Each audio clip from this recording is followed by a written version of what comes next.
घुटने के बल पहाड़ जैसी सीढ़ियां चढ़ने वाला इंसान भी अगर आखिरी सीढ़ी पर फिसल जाए तो बहुत मुश्किल होता है फिर से उठ पाना। और कुछ जिद्दी लोग ऐसे भी होते हैं जो उठते हैं और फिर कोहनियों के बल रेंगते हुए वापस उसी ऊंचाई पर पहुंच जाते हैं जहां से तकदीर ने उन्हें धक्का देकर गिराया था। और जब कोई सूरमा ऐसा करता है तो तकदीर के भी पांव उखड़ जाते हैं और वो रास्ता छोड़कर कहती है कि जा ले जा जो तुझे लेना है, क्योंकि जिसने मुझे रास्ते से हटने पर मजबूर कर दिया उसका रास्ता दुनिया की कोई ताकत नहीं रोक सकती। ऐसा ही एक सूरमा है, एक योद्धा है, और है वो मुंबई का राजा जिसे दुनिया रोहित हिटमैन शर्मा बुलाती है। रोहित शर्मा वो इंसान है जिसका नाम क्रिकेट के भगवान सचिन रमेश तेंदुलकर ने अपने उत्तराधिकारी के रूप में 11 साल पहले ले लिया। रोहित शर्मा वो है जिसके बारे में क्रिकेट की दुनिया के किंग विराट कोहली कहते हैं कि पर जब मैंने पहली बार रोहित शर्मा को बल्लेबाजी करते हुए देखा तो चुपचाप उसे खेलते ही देखता रहा। रोहित शर्मा वो है जिसके बारे में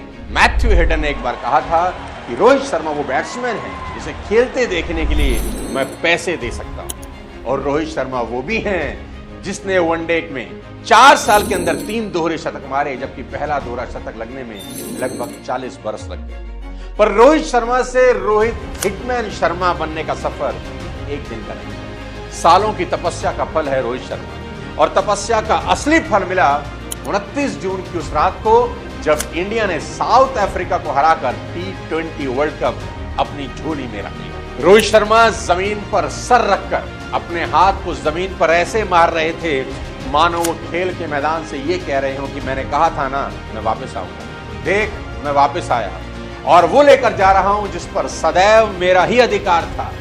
पिच की मिट्टी से घास उठाकर खाते हुए रोहित मानो ये कह रहे थे कि मुझे याद है 19 नवंबर की वो काली रात जब मैं तकदीर से हार गया था। देख आज कैसे उसी तकदीर के जबड़े से जीत छीन कर लाया हूं। जो इंसान साथियों शादी की अंगूठी, घड़ी, मोबाइल, पर्स, पासपोर्ट और जेब में रखा टॉस का सिक्का तक भूल जाता था, उसे 2023 19 नवंबर वर्ल्ड कप फाइनल की हार याद नहीं।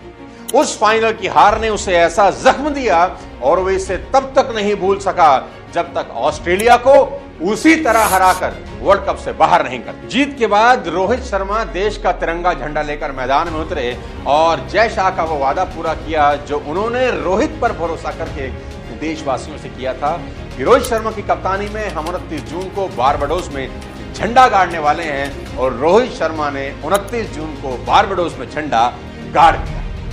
रोहित गुरुनाथ शर्मा कैसे डोंबिवली से चलकर बोरीवली की गलियों से होते हुए आज क्रिकेट की सबसे ऊंचे शिखर पर पहुंच गए। लेकिन वापस लेकर चलता हूं सबसे पहले 29 जून की उस रात को जब पूरा देश आतिशबाजी की रोशनी से भर गया। जैसे ही भारत ने वर्ल्ड कप जीता, हार्दिक पांड्या जमीन पर बैठकर बच्चों की तरह रोने लगे। वही हार्दिक पांड्या साथियों जिस पर इल्जाम लगाया गया रोहित की गद्दी छीनने का, जिसे पिछले 6 महीने से पूरा देश गालियां दे रहा था, ट्रोल कर रहा था, छपरी तक बुला रहा था, जिसके मैदान में कदम रखते ही हर तरफ से हूटिंग शुरू हो जाती थी।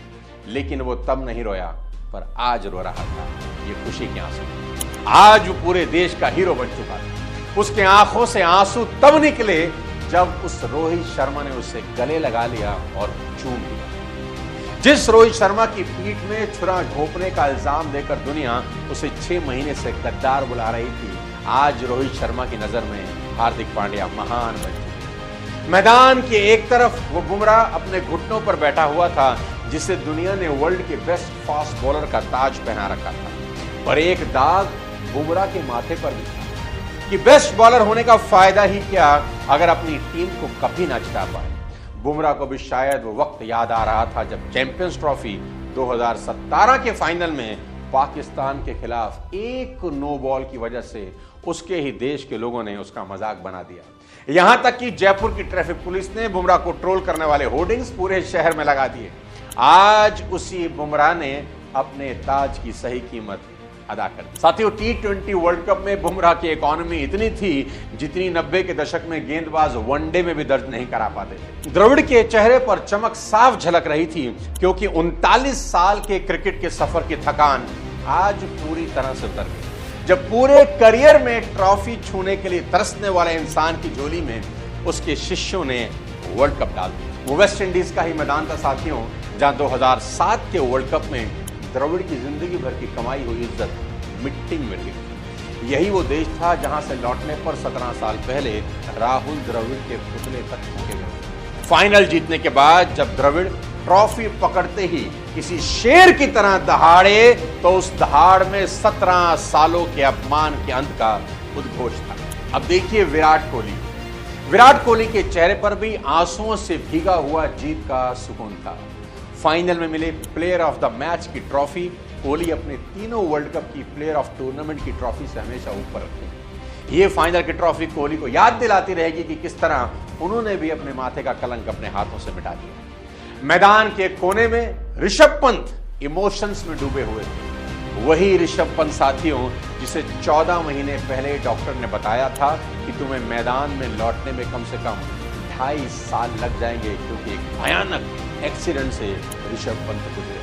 पर मैदान की बात छोड़िए, महज 14 महीनों में यह लड़का टूटी हुई टांग जोड़कर उस वर्ल्ड कप की टीम का अभिन्न हिस्सा था, जिस टीम में नाम आने के इंतजार में कितने खिलाड़ियों का करियर खत्म हो जाता है। बाउंड्री के किनारे पर खड़ा हुआ मोहम्मद सिराज 23 के फाइनल में जिस बुमराह को गले लगाकर रो रहा था, आज उसी बुमराह ने उससे वापस हंसने की वजह दी तो खुशी के मारे रोने लगा। अभी ज्यादा दिन नहीं हुए, महज 6 महीने पहले की बात है, जब 19 नवंबर 2023 के फाइनल में मिली हार के बाद रोहित शर्मा और इस पूरे भारत देश की हालत ऐसी थी कि जैसे वो अपने ही आंसुओं में दफन हो जाना चाहते। सब टूटे और बिखरे हुए थे, पर एक इंसान था जो सबसे ज्यादा टूट चुका था, पर हार मानने की बजाय उसने अधूरी जीत को पूरा करने की कसम खाई और आज फाइनल जीतकर उसकी कसम पूरी हो गई। रोहित की कहानी की शुरुआत डोंबिवली के एक कमरे के घर से हुई, जहां वो अपने पिता के साथ रहते थे। पिता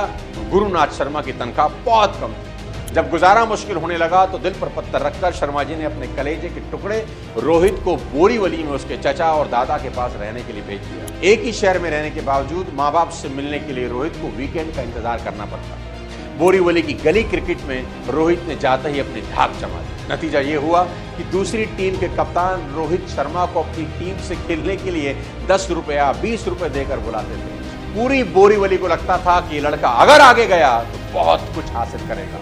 लोगों की सलाह पर 12 साल की उम्र में रोहित इसी तरह क्रिकेट कैंप ज्वाइन करने चले गए, पर फीस भरने के पैसे नहीं थे। ऐसे में उनके चचा ने कैंप की फीस जमा करी। वहां रोहित को मिले कोच दिनेश जवाहर, जहां से पूरी तकदीर पलट गई। कोच उन्हें ऑफ स्पिनर बनाना चाहते थे और 8वें नंबर पर बैटिंग करने भेजते थे, पर एक दिन उन्होंने रोहित को बैटिंग करते हुए देखा तो उन्हें एहसास हुआ कि वो रोहित को इतने दिनों से गलत डायरेक्शन में धकेल रहे थे।